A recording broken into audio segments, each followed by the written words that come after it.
Okay, Frank, let me ask you. How many provinces in Canada? 10? Okay, how many provinces in China? 23. How many provinces in the Philippines? I don't know.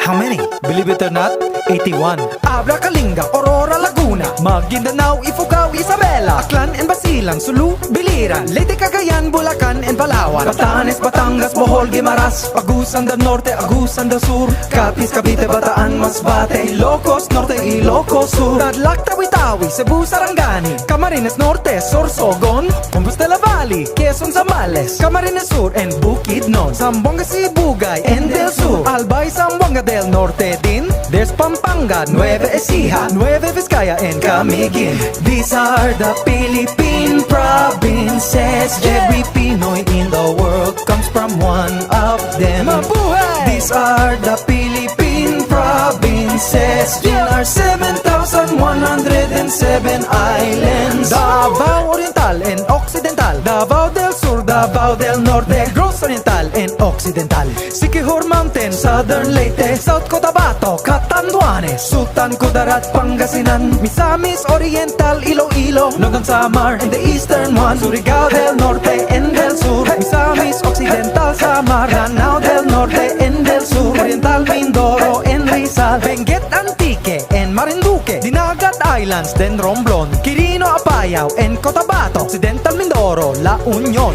These are the Philippine provinces. Every Pinoy in the world comes from one of them. Mabuhay! These are the Philippine provinces. In our 7,107 islands. Mikey, wait!